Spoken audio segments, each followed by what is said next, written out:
is the big business, to make the cash. I was a rich man when I was in that kind of business. Now I'm a poor man. Well, the difference is now an honest man, before I was a crook. That is something that people are waiting for. Everybody's waiting for 2012. Why they're waiting for 2012? Why? Because they are hoping that this will lead to somehow a cosmic consciousness and the unveiling of certain energy. And that's true. Why? Because you are a corrupt nation, subservient to a Vatican, subservient to the Zionists, subservient to a new world order that, in my opinion, is completely corrupt. These elections, we support the Democrats, so Republicans are not on the list of support of the Illuminati. They can't make it. McCain can climb walls, can do whatever he wants, he's not going to become anything. And you go and study the history of the Vatican, you will find that from Papa Onofre to many other popes in the Vatican, they have been practicing magicians, parts of Freemasonry, Grand Masters from various traditions, sometimes officially not recognizing each other, but still meeting there. Why? Because the Comedy of Monte Carlo is a weapon dealer's place. Because it's all about weapons. A conspiracy, if we want, to create Adolf Hitler and make sure that this being did what he did so they could then claim the Israel state. Everything in plan, so for the end of times the Jews have their land. If you knew in reality what these entities were, you would not even touch them, you would just drove the other way. A Jesuit contacted an Italian journalist in the UFO scene and spread a certain amount of disinformation, including the fact that the Civ was still the greatest intelligence in the Vatican. With what? With 100 people, a couple of Benedictine monks, a couple of nuns, and the Vatican includes millions of members worldwide. They all function as intelligence from the beginning of time. I want to know more about the entities. Now, who is spreading this? How they think? Zaccaria Sitchin met with Corrado Balducci. Who is Corrado Balducci? Corrado Balducci is not only the official spokesman for the UFO in the Vatican. You understand? This is just a front. Who is he? He's a demonologist. Anytime they accuse the American Indians, oh, these are pagans, what are they doing to us? We have to do science, observe the stars. All rubbish. If it is to create a fraternal bond of death, like the order of death in the Skull and Bones, then a human sacrifice is required. What is magic? The magic is the calculation of the arts with peculiar calculations around the symbols to evoke certain entities and have from them, if you want, certain gratifications. The Vatican Library, and we have a lot of ancient artifacts, ancient books, very rare text that could revolutionize the thought of mankind. But as I said, because we will have to go to the next stage of existence in one way or another, the Vatican wants to adapt. So how they adapt? They adapted with Corrado Balducci and the whole alien revolution coming into the Vatican, Secretum Omega and a couple of UFOs, and everybody's happy. Because it's a tendency in humankind to have the worship for these entities that can give you terrestrial power. We were talking about Anunnaki, we were talking about Nephilim, but there is these entities come from other dimensions, other places in this universe. They can cross over into this dimension if we evoke them, if we call them. Bohemian Grove as well. Bohemian Grove is a different kind of initiation. There they like to dress up in even more fancy clothes, usually Republicans, a lot of whores, a lot of prostitution goes on during the nights of Bohemian Grove. A fake sacrifice ceremony or a real sacrifice? And most of the people in the mind control sectors of the intelligence units, the people who are taking control of the PSYOPs operations, they are occultists. Because occultism and black magic is the most ancient form of military tool known to mankind. At the end, there will be a war, and there will be dead people on the ground. Because the moment they want to microchip me, I'm going to take out a gun and shoot at them. Hi, I'm Carrie Cassidy from Project Camelot. We're here today with Leo Zagami, and we're going to be covering the Illuminati and their role on the world scene and exactly what their MO is, as well as their agenda. All right? So welcome, Leo, and thank you very much for bringing us into your house. We're very excited to be here with you today and be able to get a picture of the kinds of things that you've been part of in the past, and maybe your vision as to where things might be going in the future as well. My name is Leo Zagami. I'm now 37, soon to be 38, born the 5th of March 1970, from an English-Scottish mother and a Sicilian father, both of aristocratic origin. One represents the Di Gregorio family of Sicily, which is an ancient aristocratic family connected to the sacred Roman Empire, while instead my mother is a Lion family member of the Scottish Lion family, which is also the family of the Queen Mother of England, connected to the Queen.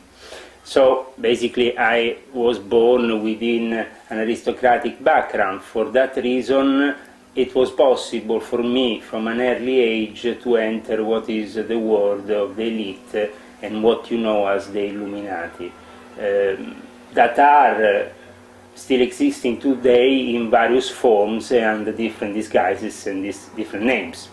But mainly they work for a pyramid of power that ends up in Jerusalem and Rome, and that represents both the Vatican and the Zionist establishment, together united to perform what they would like to be the New World Order, which is the result of their prophetic upbringing into this end-of-time scenario in which they see as a final result the kingdom of God. Now the kingdom of God perceived by the dark Illuminati, as I call them, because we have also Illuminati that are truly illuminated by God, and then we have the corrupt Illuminati, the evil forms of corruption that came into being, and at that point to regain power, which they did, they unleashed a series of agents around all the secret societies of the time, and they also established and helped establish the Illuminati Order of Weishaupt, which saw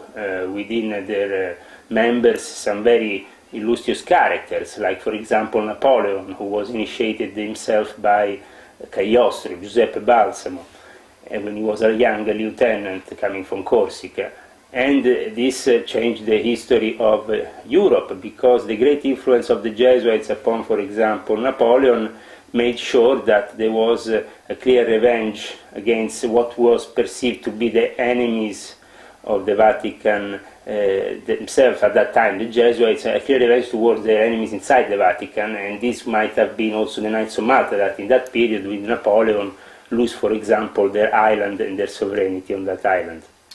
Okay, what can you give me a definition of the Freemasons and how the Freemasons differ from the Illuminati?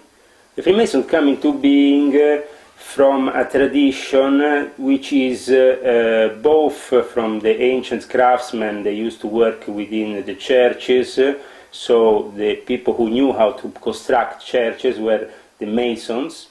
They transmitted this craft, and on top of that, the knowledge to build those churches was a sacred knowledge, and that knowledge was given to them by the Knights Templars, that were the ones who traveled far east and conquered the land of Jerusalem and made sure that for a long time the Vatican was in control of the Holy Land.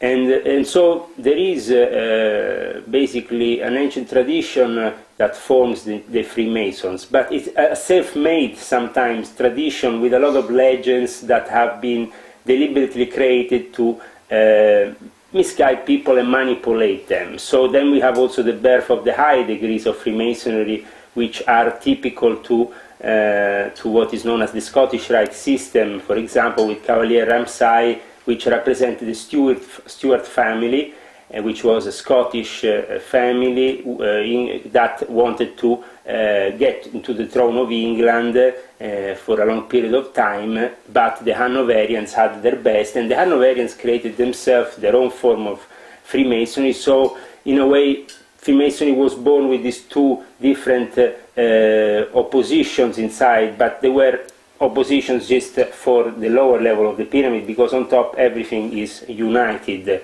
even the enemies. You're saying the Freemasons and the Illuminati were united at the top of the pyramid, even back then? Freemasons are themselves a creation of the Rosicrucians, okay?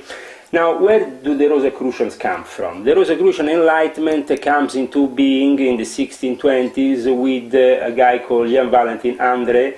He spreads these Rosicrucian manifestos that are secretly put in various places where people can see that there is a secret order, a secret college of initiated beings that existed from before. So they claimed that they were already an old order back then. But who are really the Rosicrucians? Well, the birth of the Rosicrucian coincides with the Neoplatonics of Oxford, with what happened when Giordano Bruno, this important Dominican who was also put on the stake later on by the Vatican in the year 1600, the year of the Jubileum, because he was accused of being not only an heretic but of having used his magic and his evocation power. Giordano Bruno was a guy of great intelligence, and he went around Europe at that time trying to oppose in a certain way what the Vatican was doing, manipulating temporal power instead of spiritual power. That's why Luther came around, and that's why the various schisms that were happening at that time. Scandinavia was breaking away, the Netherlands, England broke already away. They were all breaking away from the Mother Church in Rome. So there was definitely a lot of problems back then. Giordano Bruno went to visit Queen Elizabeth, became friends with John Dee. John Dee, this great magician, this great alchemist. He instructed him on the secrets that only Giordano Bruno knew about certain ancient practices from Babylonia, from Sumerian times. And after that, he traveled also to the court of other characters, the French king, the Spanish king. He met all the aristocrats of the time. But what happened after was that this was the cornerstone, this Neoplatonic society with John Dee, Giordano Bruno, the inspiration of Tommaso Campanella, the inspiration of Roger Bacon before Sir Francis Bacon. This is the fundaments that really lead to the birth of Freemasonry. The problem is, after we have the evil Illuminati coming into the picture. So what was the Rosicrucian tradition up until the birth of the Royal Society gets scrapped off the map for terrestrial interest. So what they are trying to do in 1717 with the formation of the first Grand Lodge of Freemasonry at the Goose and the Gridiron pub in London, it's already something corrupt, because the Illuminati, the real Illuminati that preceded them, didn't want in any way to have any kind of deal with the church, while instead Freemasonry was born itself as a deal between the Catholics, the Protestants, and other people to meet up in a common ground, which was the lodge. Okay, but isn't the basic then we have spirit behind Freemasonry and behind the Illuminati to be a search for enlightenment? I mean, isn't that the root of what I was saying is that, for example, until the birth of the Royal Society, Elias Ashmole probably was maybe one of the last truly genuine initiates. Then what happened after, but even Ashmole himself was corrupt and was working as a secret agent most of his time, not as a true enlightened being that is there to bring enlightenment. Most of this Freemasonic network started to be used for intelligence purposes, for purposes that were not the purposes probably of the people who originally founded true Freemasonry. Now, where is true Freemasonry being found? True Freemasonry is to be found in ancient times, at the time of Enoch, who is called the first master of Freemasonry. We talk about Abraham, we talk about the founding of the monotheistic religions, the coming of Moses, the coming of Jesus, and then the coming of Mohammed. All these are part of a series of illuminated masters and enlightened beings that want to bring illumination to this planet. Unfortunately, all the religions and Freemasonry included in all this has been corrupted by mankind. The intentions originally of these systems might be genuine, but these days, for example, Freemasonry, what is Freemasonry? For most people, is a boring club of middle-aged people that go and smoke cigars, have a nice dinner after that, some charity to justify their evil means, they give a lot more they are evil, more they give charity in a certain way to cover up their evil, but this charity is tax deductible, so it's not really like they have no interest in doing this charity. There's always a tax deductible profit being Well, made. is the root of it the Catholic Church trying to earn, to basically, sort of turn itself into to the rulers of society and owning all the money, and is money at the root of the corruption? Is that your understanding or no? Well, definitely my experience in Freemasonry, I was initiated on the 13th of April 1993 by Prince Aliata di Monreale in the Order of the Sword and the Eagle. I soon joined the Supreme Council of the 33 Degree. As an aristocrat, I got initiated by a family friend, somebody who was close for many centuries. Their family, the Aliata family in Sicily, is close to the Di Gregorio family. So this, for aristocrats actually passing on high degrees or masterships within Masonic orders is not so unusual. In America is unusual. In fact, a lot of viewers from America, when they see me talking about the Duke of Kent, the Marquis of Northampton, or the Prince in Italy, or the Prince of Monaco, whatever, being in charge of orders, Masonic things, they kind of tend to say, but it's not really how we've been brought up in America, because here Freemasonry is a common thing for everybody.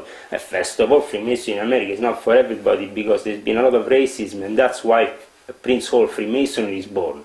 That's why in the year 2008 we're probably going to have the first Freemason from Prince Hall Masonry to become the President of the United States, which is a 32-degree member, which is Barack Obama. So the thing is Prince Hall Freemasonry taking revenge upon the many injustices they have? Well, at the end of the day, Prince Hall Freemasonry is born to be recognized by the Grand Lodge of England. That's how Prince Hall, the founder, got recognized himself as the first black man to get this charter from England, being able to start this order only for black men, at the time only for black men. And okay, but what is the significance of that? The thing is, the Prince of Freemasonry comes into the realm then of being to be subservient. In fact, nowadays is recognized for the first time in the last, since I think 2001 or recently, a few of the Prince of Freemasonry lodges start to be recognized by England officially. Now they are officially being submitted to the power of the United Kingdom Lodge of England, because when you get the recognition from the United Kingdom Lodge of England, at that point you're just aiming to become part of that chain that is born upon an aristocratic chain, because I said the Grand Mastership is given to the Duke of Kent, the Marquis of Northampton. Who are these people? These people are in reality in charge of holy orders also for the church, for the Anglican Church, but connected to the Catholic Church, because, for example, the Knights of Malta, when the Reformation came into act, split themselves and became Knights of St. John in England, Knights United Order in Sweden, and a network of Knights of Malta under the sovereign monarch. But the sovereign monarch himself, to wear that cross, is a copyright. You have to pay somebody. Sooner or later, that copyright will always link you to the Vatican, and every sovereign monarch in Europe has been submitted to the Vatican power, even after the Reformation, because they were very clever to say, we want to ask independence. But that was so the king could have many wives, the other guy could divorce, and anybody could do what they wanted. But the root of power is the Vatican also has a bank. And I was a Freemason belonging to the Monte Carlo Lodge, born out of the P2 propaganda lodge of Licio Gelli. The Monte Carlo Lodge, founded by Ezio Giunchiglia, William Rosati and Licio Gelli back in 1976, and modified during the course of time, stayed as the Committee of Monte Carlo, a representation of senior Freemasons from all various parts of Freemasonry, Grand Masters from various traditions, sometimes officially not recognizing each other, but still meeting there. Why? Because the Committee of Monte Carlo is a weapon dealer's place, because it's all about weapons. Okay, it's about the sale of... It's about economics, it's about running the world. It's about doing wars, it's about selling weapons, it's about making money. That money goes into banks, the bankers are very powerful, but also the weapon dealers are very powerful. Okay, but who's at the top of the pyramid? Who specifically? Is it the Pope or is it someone else? This, or is it the black? we have to first of all divide power into temporal and spiritual power, Right. okay? But the thing is that these two things are linked, like two keys or two eagles watching one side or the other, like the 33-degree Masonic symbol. This is the oppositions watching each other, but linked still. And obviously the Pope was always linked with the Emperor. So if the Emperor today is the President of the United States, but still under the Pope, because the spiritual blessing comes from the Pope. Okay, The but Pope is structure the then Pope has... is a very old man. Is he really in charge, or is someone else in charge? We have the Pope, then we have the Jesuits. And many people say, are the Jesuits in charge? The Jesuits are in charge for many years of the Secret Service of the Vatican, Okay, which but is do also... you know these people? Yes, Do you know these I Jesuits? have photos, if you want, with the head Jesuit of the Interreligious Dialogue Department of What the is their Jesuits. In agenda? fact, recently I have been accused on the internet of being myself a Jesuit agent because there is pictures of me with senior Jesuits.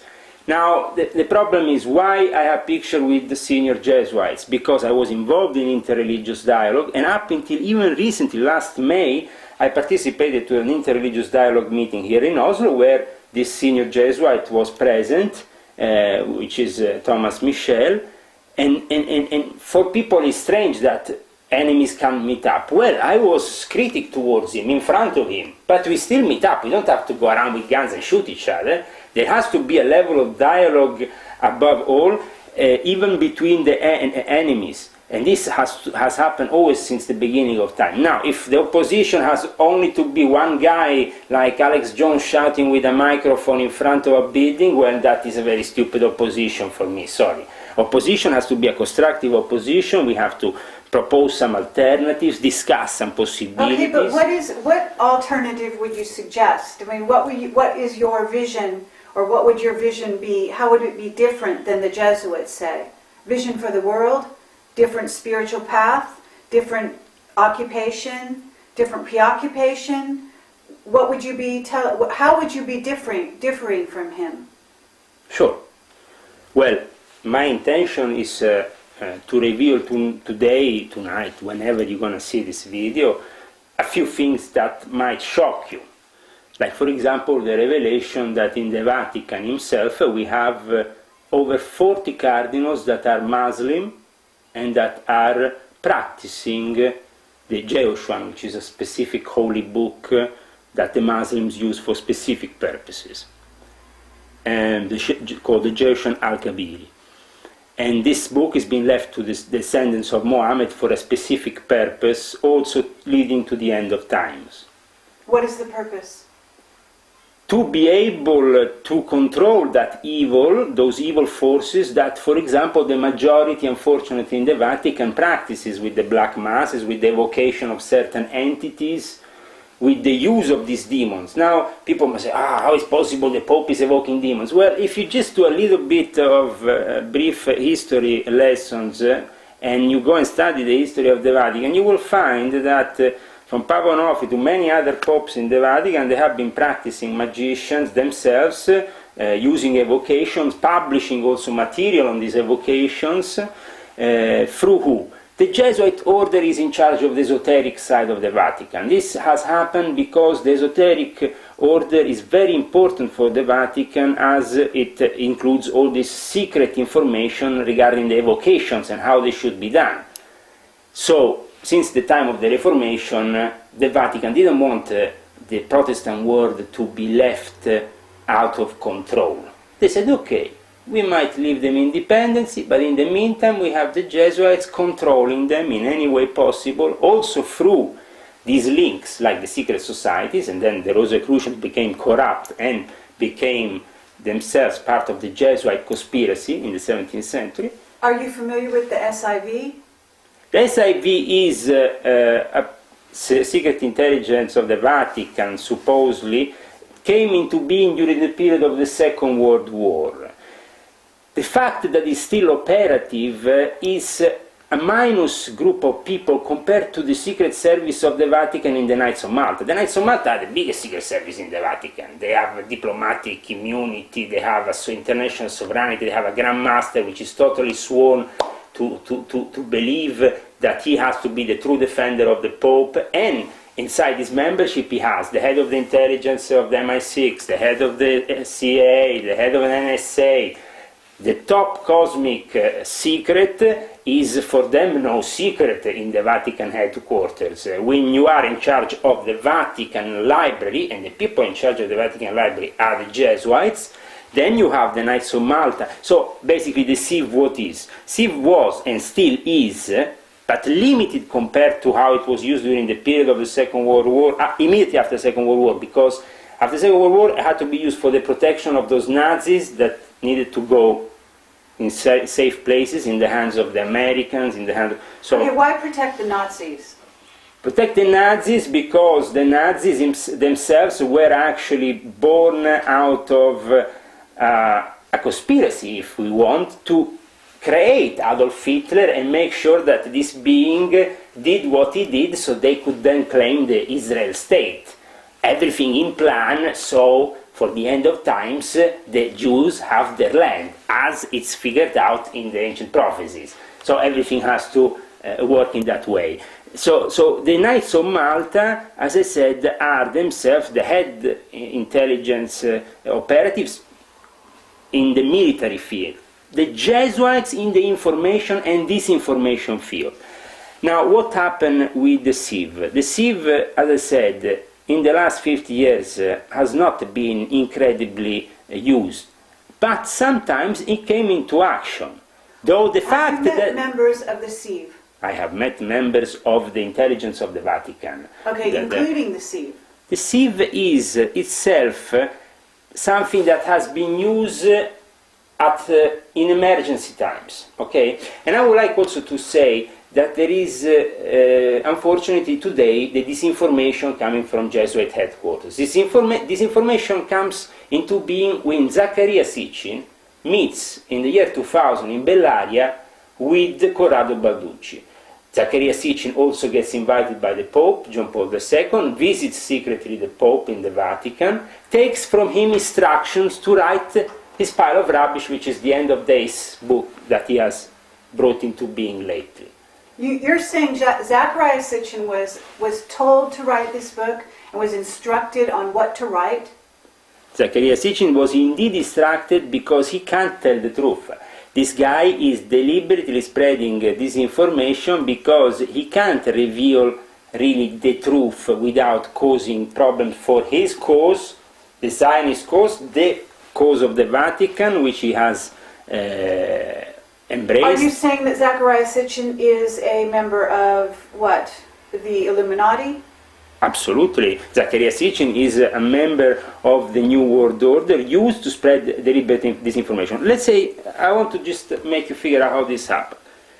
When, at the end of the 90s, in the alternative media, certain information started to spread, especially regarding these Anunnaki beings, call them Nephilims, call them however you are. Now, what are they really? Do they really want you to know what they are? No, they want you to know what they want, how their idea that they want to spread is something of a pre-constructed idea, which is disinformation. It's not the real thing. If you knew in reality what these entities were, you would not even touch them. You would just drove the other way. Well, tell us what is the real nature of the Okay, no, but I tell you just a second. From your point of view. No, but this is interesting how the Jesuits spread this information. A Jesuit contacted an Italian journalist in the UFO scene and spread a certain amount of disinformation, including the fact that the SIV was still the greatest intelligence in the Vatican. With what? With 100 people, a couple of Benedictine monks, a couple of nuns, and the Vatican includes millions of members worldwide. They all function as intelligence from the beginning of time. They all go to confessions. The Catholics, well, they are part of an intelligence system run by the Vatican. That's how it is from the beginning of time.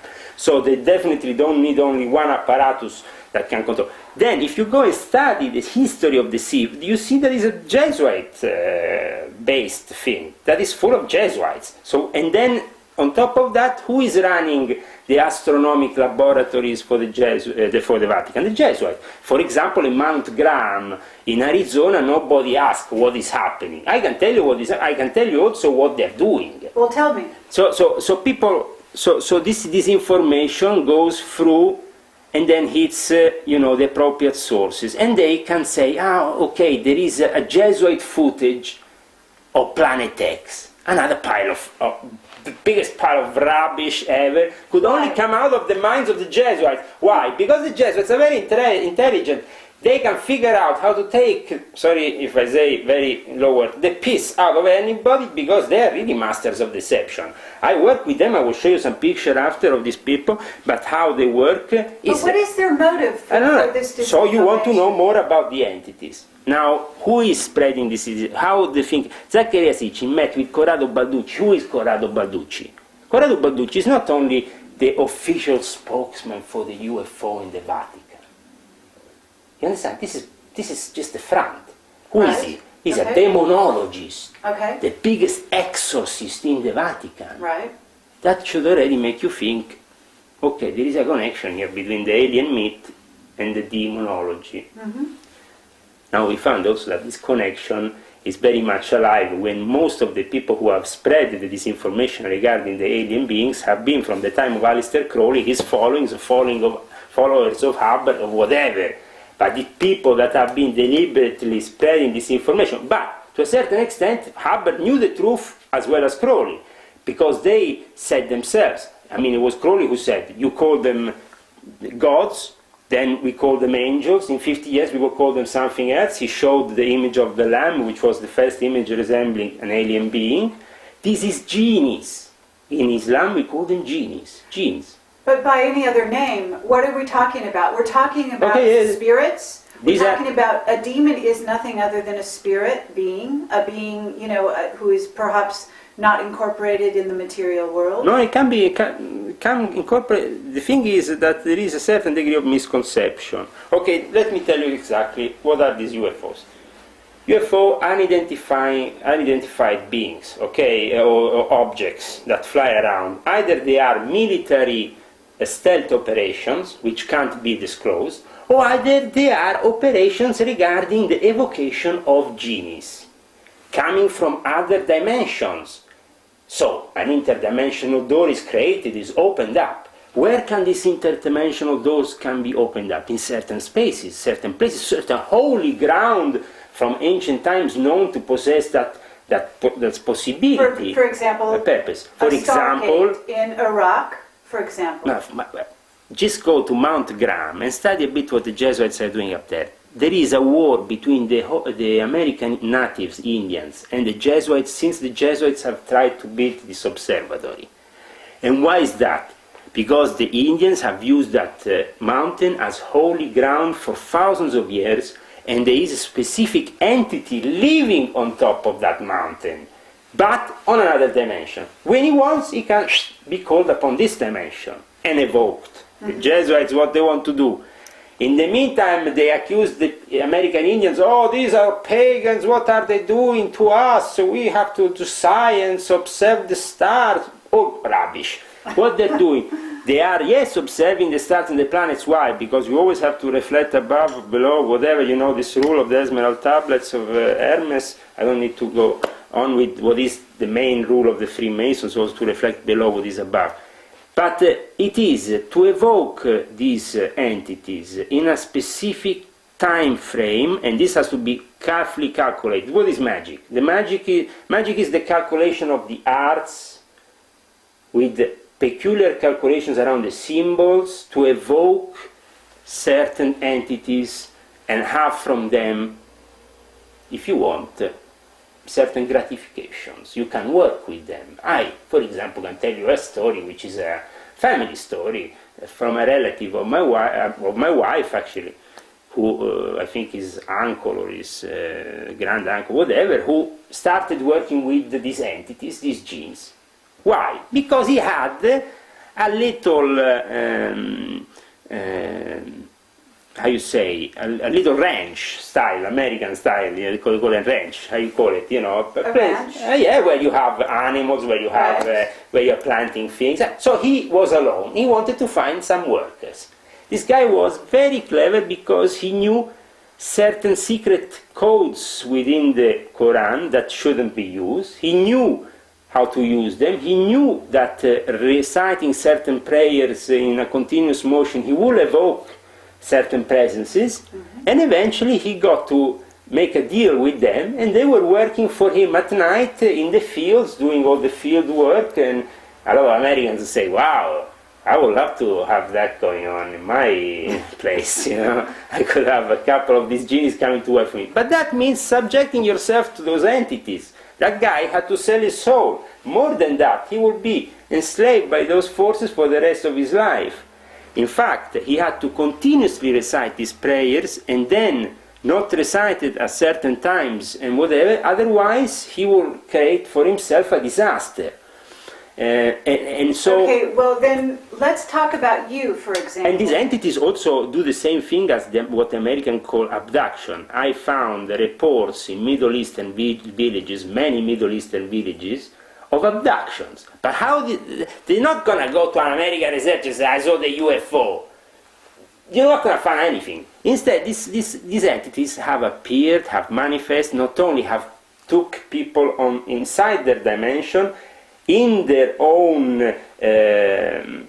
in their own kingdom. They have basically kidnapped people, sometimes beaten them up, and then thrown them back into this dimension. And this happened many times, but obviously for the Middle Eastern person, they call it using a different language to deal with these entities. We're definitely using. Who cares what you call them? I know, but we have to be specific here, because the moment you call them UFO, you are doing exactly what the enemy wants you to do. The moment you call them aliens, you're doing exactly what the enemy wants you to do. Let's talk about your background a little bit. No, but let's finish about Planet X, because Planet X is very important. If we don't finish, sure, we want to go there, but I'd like to first talk about you must have evolved. You have not sold your soul. Is this correct?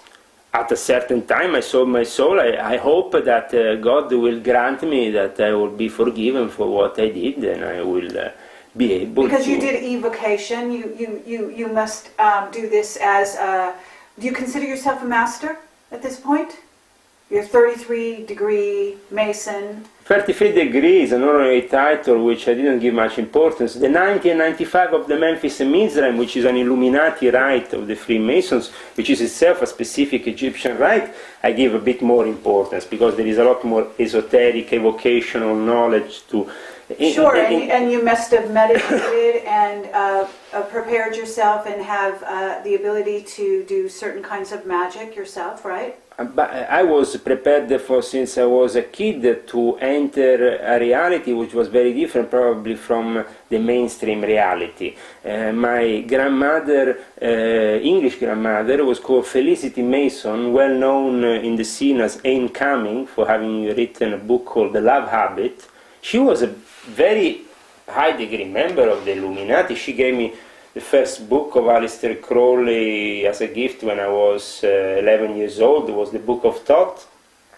And from her I learned a lot of things. She had friends, incredible friends. I mean, you can go and check even on the internet. The friends of Felicity Mason was Brian Giles and William Burroughs. William Burroughs, one of her best friends, and I met incredible people from the Pet Shop Boys to Sting, to all the singers, the rock artists, but at the same time also the writers, very avant-garde. I met Brian Gyson in person more than one time. Well, I met also when I was magic and not be an evil person, isn't that right? No, and that's the thing. Unfortunately, I discovered after many years, and I have to say, this is the final result of my studies, that if you want to stay within the magic realm of respect for God and everything, I mean, magic exists. You can stay in its magic realm, but you don't have to move anything and become an active part of it, because that's dangerous. It's forbidden to do any magic in my new religion, which is Islam, what I've embraced. It's forbidden because it's too dangerous. So I will also advise people that are entering the New Age kind of scenario where you have a lot of this spiritual practice that are somehow misleading, and most of them also manipulated by the usual Jesuits, like the hexagram. Now, the whole thing brought by Gurdjieff, but go and study who is dealing now with this system and who has been behind this system now. And you will see the usual Jesuit, the fact that the Jesuits are even present in the New Age movement is not acknowledged by the New Agers, but they should wake up. If this information from the alien department, the planet text, or whatever other spiritual practice is coming filtered from them, it's because there is a reason.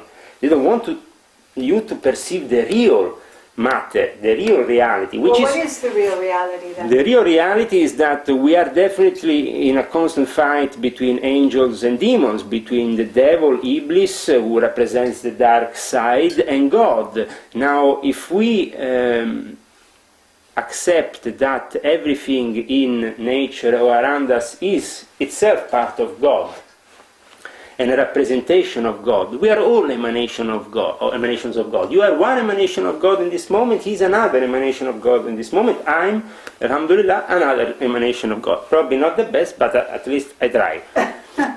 We all manifest. You see, God has 1,001 names, many different ways of being. Good and evil as well are good and evil, God. absolutely, because Iblis itself, the devil, yes, but the darkest side of God created itself by God. So obviously there is no creation, neither in the dark or the white side, that is not part of God, because God is the input, the starting input to this whole universal consciousness and also universal reality in the material plane. It was by an act of grace of God that we are here today in this little minimal infinitesimal planet in a lost solar system, that we are here today talking like this. Why? But we have also our own history. We are reflections of God in many ways, and we have been granted the possibility of choosing where to go. We want to go towards God, or we want to go towards the darkness. So tell me, your moment of realization in which you departed from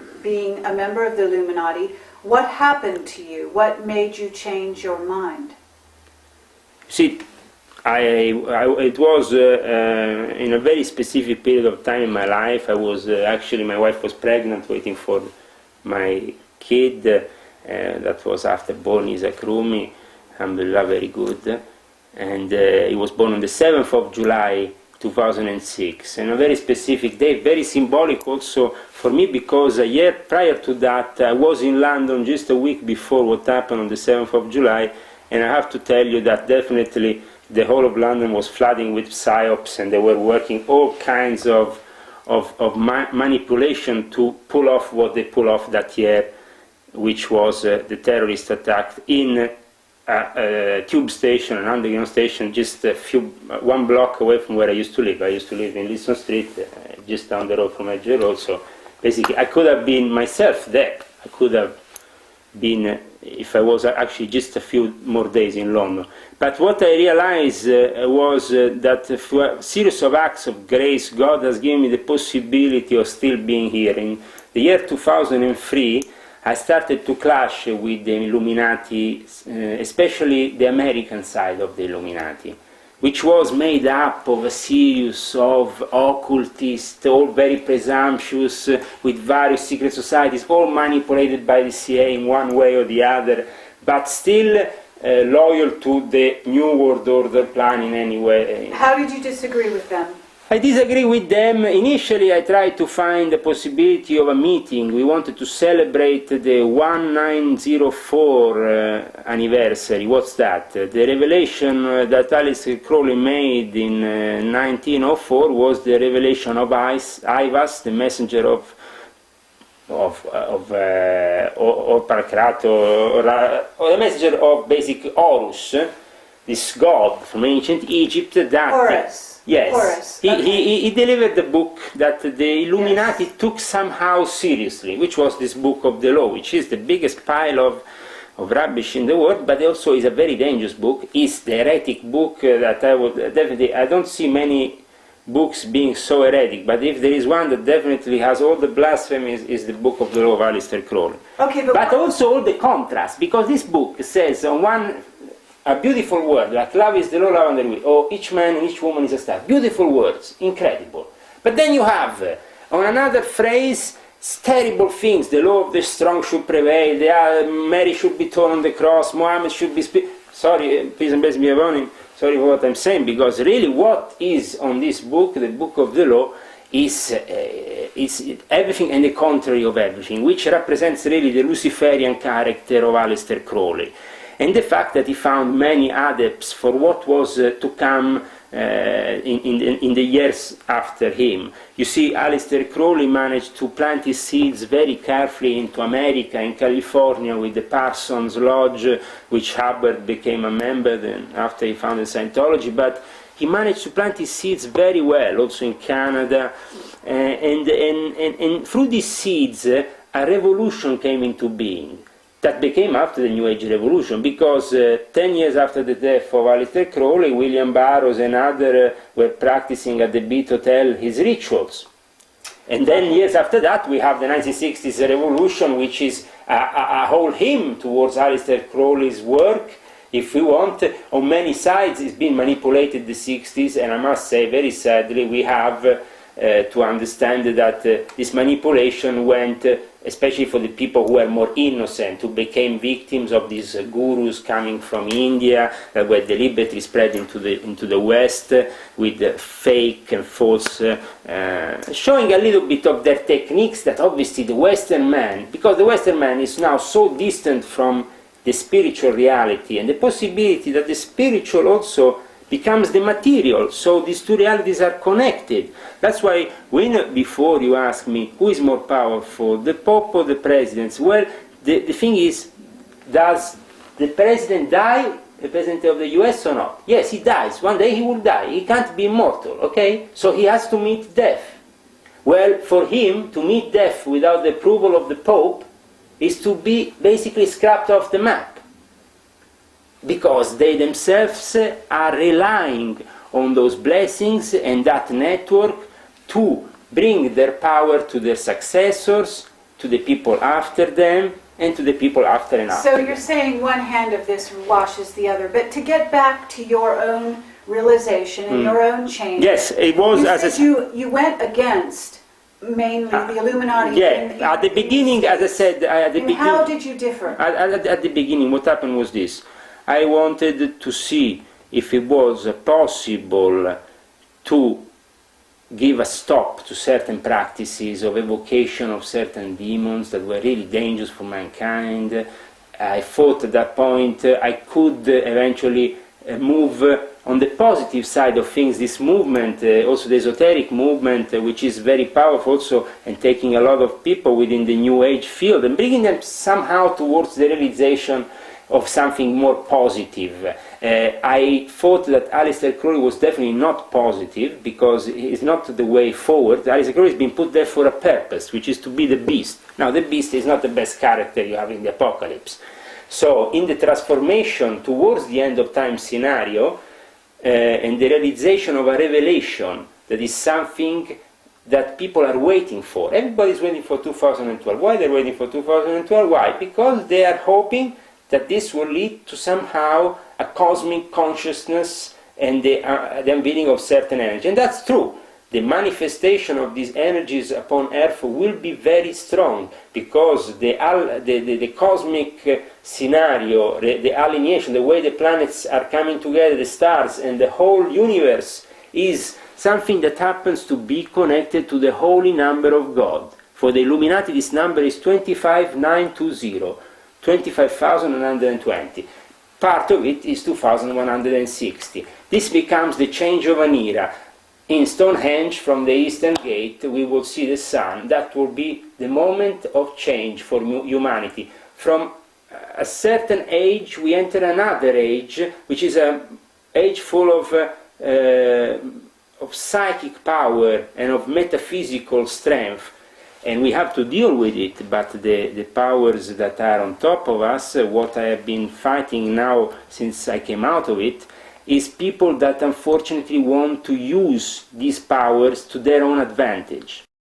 If the guy from the CIA will go to that Grandmaster, to Lomar Duguet, for example, who is a famous occultist in the US. He has written many books. He's the guy who writes the introduction for Aleister Crowley manual. What is the name again? Lon Milo Duquette. He's the Grand Secretary, Deputy Grand Master, I think, of the OTO, Ordo Templi Orientis. He's living in California. I met him. He came here to Norway. I took care of him in London at the time in 2001, just prior to 9/11. We were together. There was a secret gathering here of the Illuminati in the mountains here in Norway, of this branch of Illuminati, because I don't say that the OTO is all the Illuminati. No, there are small branch dedicated to manipulate the young culture especially, because each one has their own specifics in this new world order. The Rotary Club is built for the businessman, then if he wants something more of a thrill, then give him a fancy apron, lift him a couple of sleeves, initiate him to Freemasonry. Then after that, if he's not, if you see that the guy is ready to be manipulated even more, well, at that point you get him into the elite. You get him into the Illuminati orders. You have the Martinists, you have the Rosicrucians. All these orders have been corrupt by greed.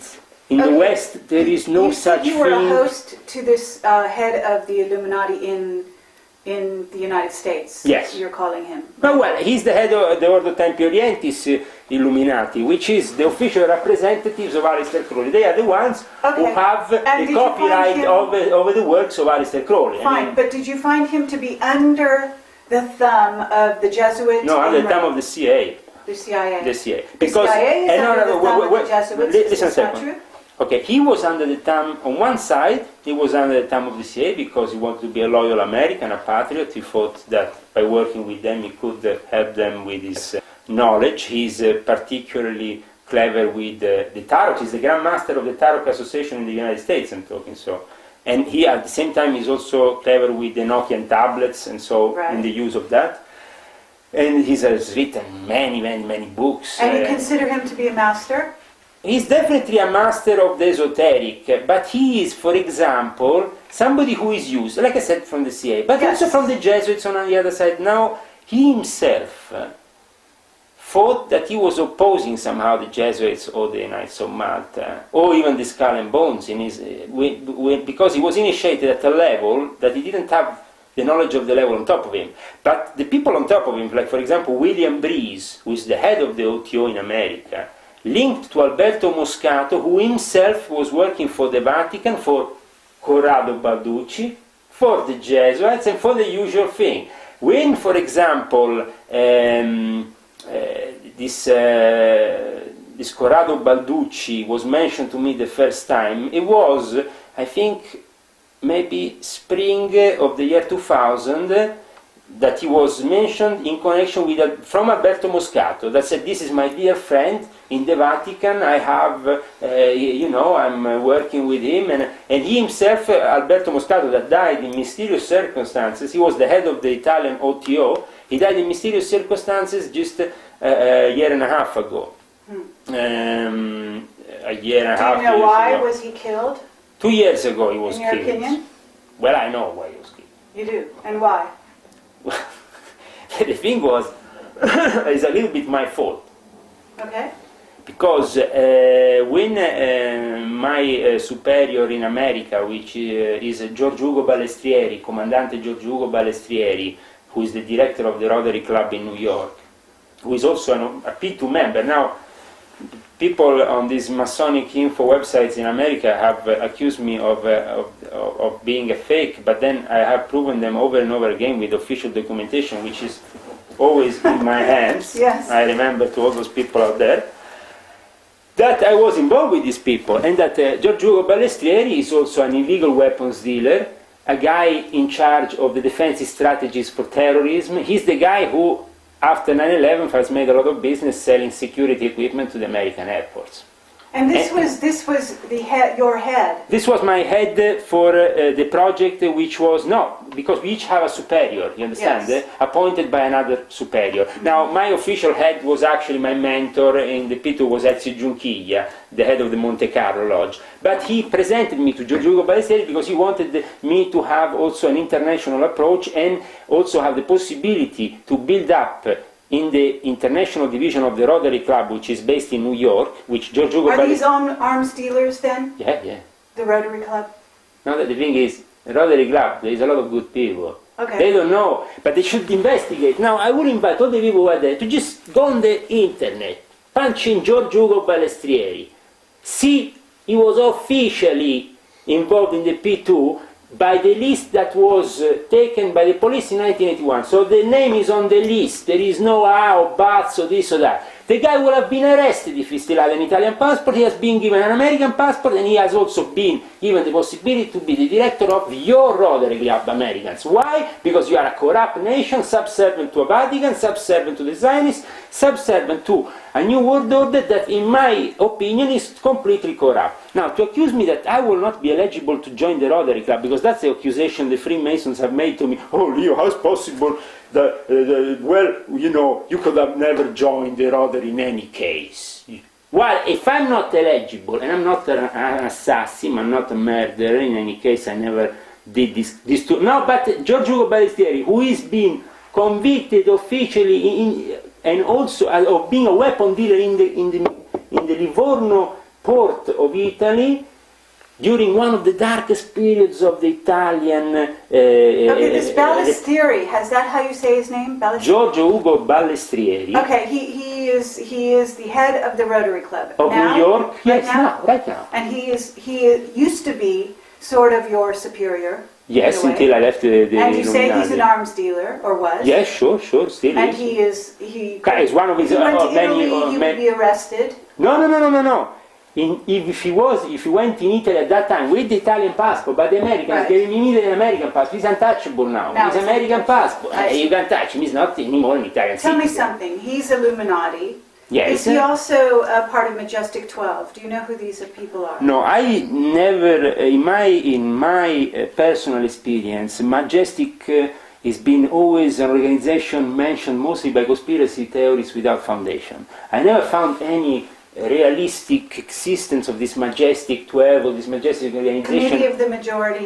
You do not know these people. If you talk to me about the CFR, the Trilateral Pact, these are realistic things that exist, they build, they are tangible, you can touch them. The Illuminati, they exist. I was into an organization which I can show you the documents, and that was the Sure. Universal Humanity of Monte Carlo, the Monte Carlo Lodge. Okay, but what about... I mean, these are things I have experienced I understand, personally. but what about James Jesus Angleton? Because he was... Sure, he was a Knight of Malta. A Knight of Malta. Okay? So, Okay, fine. now, we want to say where the Knights of Malta meet up, because now, recently, people have asked me, do they really meet up in Via Condotti for their decisions, or this is another place? Well, I said to Knight of Malta, who emailed me recently, a few things about his own order, and he was shocked. And at the end he said, oh, I didn't know you knew so much, and I have to apologize for my first approach. This guy was called Brian Watley from the Knights of Malta in Ireland. And when I told to him that the real meeting place of the Grand Magistery is on the Aventine Hill, and in fact that's where they had the funeral and the last, and where they showed the body of their Grand Master just a couple of days ago, guys, because the Grand Master of the Knights of Malta, Andrew Berti, died last week. It's something that is happening in the Vatican in the last year or so. First of all, we had the changing of Cardinal Ruini with Cardinal Bagnasco, with now Cardinal Bagnasco, that was Bishop Bagnasco before, for the Episcopal Conference in Italy. Then in January we had the elections of the new Jesuit Superior General, which is Adolf Nicolas, so somebody who is now completely different from Hans Kovenbach as a character. He's coming from a different experience, though obviously the aims of the order is always the same. I know that Adolf Nicolas has been also close to Thomas Michel, which because they both come from Asia. One was in charge of the province in in Japan, the other one in Indonesia. I mean, so they were close friends in their work. So what I heard last year before the elections was that definitely the father Hans Kovenbach was too old for carrying on his job properly, so somebody knew how to be called in. I think that they are renewing the blood. They are trying to bring fresh, young arms to the whole system. First, they renovate the Jesuits. Obviously, they couldn't kill Kovenbach, so Kovenbach himself is a little bit too much of a manipulator and will not have been so killable. While instead, I have a couple of doubts on the sudden death of Andrew Berti, especially after just a few weeks after the election of the new Superior General, because he was in quite good conditions. He participated to all the latest diplomatic meetings of the Knights of Malta with various heads of states and things like this, so it came to me as a strange news. Though I'm not anymore in that circle, I can't confirm or not if there has been some kind of murder behind the scenes. But in the Vatican, that's very highly possible, to change somebody. Are you still in touch with some of the people that you knew? Some of the members that were close to you back then? Yeah, some people, very few though, have the courage to still... I have actually even a Masonic obedience in Italy, which is called Grande Oriente Italiano di Piazza del Gesù, which is not connected in any way with what I was doing prior. They invited me to participate to a lodge meeting on the 10th of January in Rome. So I basically, for the first time after 2 years, participated to a Masonic lodge meeting in a lodge that invited an anti-Mason, or at least somebody who is perceived as such by the majority of Masons. But for people, why they did that? Because their own obedience is not corrupt. It's not fearing. They had contacts with the Jesuits, with Padre Caprile in the 70s, the Grand Master prior to that. They always been, this is a Scottish Rite system, so they have a tradition which is obviously of quite linked to the Vatican in some way, especially because they are Grande Oriente Italiano di Piazza del Gesù, which was specifically linked with the Vatican. But at least they had the courage to invite me in a fraternal way to a lodge. Instead they didn't do what the Grand Lodge of Maine did, which to write a whole page full of rubbish on me and accuse me of being this and that. Okay, but they invited you. What purpose would you have in going? What I went. I can show you the pictures later. But I understand. But what did you hope to accomplish? What I do is to talk openly about what is, for example, the Jesuit influence upon the Scottish Rite, which is an historical influence, which this goes back 3 centuries, so it's interesting under also an historical point of view to discuss with them the influence of the Vatican upon certain branches of Freemasonry, to open their minds against what is the New World Order, trying to discuss and find if there is a way of dialogue. Now, for example, there was in this lodge, the Garibaldi Lodge, some very interesting people, also some intelligence members from the Italian intelligence. But we gathered together, we had a great laugh, a great dinner after, where we talked about Le Brigidine, the order and they're not necessarily all corrupt. Isn't this right? I mean, some of them must be genuine. What I did is this. Instead of participating to a Rite meeting, Rite, what is the Rite? The Rite is every meeting from the 4th degree onwards to the 33. That is the Rite. Then you have the Order, which is the first 3 degree. In reality, a Freemason can't be more than a Master Mason. The higher degree is the 3rd. And for me, keeping it simple and down to those 3 degrees, actually it's still possible for me to go in a lodge and not practice anything that I can recall as satanic. Okay, you have the death and rebirth myth of Hiram Abiff, but that is like Osiris, is a kind of death rebirth myth that goes on from ancient times. So the Mason is made to believe is Hiram Abiff, is killed, is then resurrected by the Masons there, is given the various grips, the various signs to recognize himself with other Masons worldwide. But when you enter then the Rite, for me the Scottish Rite is corrupt. I said that. Why? Because part of the degrees have been created by the Jesuits. The York Rite is corrupt. Why? Because part of the degrees have been created by the Zionists, other parts of the degrees have been created by corrupt people close to the Catholic, but also close to the Anglican Church for various reasons. And so at the end, universal Freemason is not really universal.